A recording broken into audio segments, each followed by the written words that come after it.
Meron tayo ditong beef shank. Season lang muna natin ng salt and pepper, both sides, then coat natin in flour. Ayan, okay na to. Pan fry na natin. Sear lang natin 2 minutes on each side or hanggang sa mag-brown siya. Ayan, okay na to.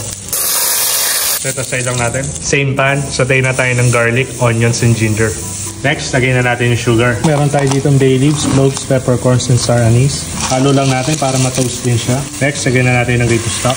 Lagay na natin ng soy sauce. Then, liquid seasoning. Then, lagay na natin yung beef shank.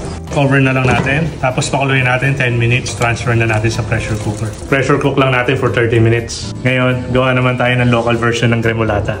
Pinch of garlic, spring onions, pinch of salt and pepper. Sada ka lang ng sea juice. Halo lang. Ngayon, check na natin yung bulalo pares. Kuha lang tayo ng separate saucepan. Then, lagyan natin ng sabaw. Then, tigan lang natin with cornstarch. Okay na yung sauce natin. Pwede na tayo mag-plate. Lagay lang muna natin yung soup, garlic rice. Next, lagay na natin yung bulalo. Then, yung sauce, yung local gremolata.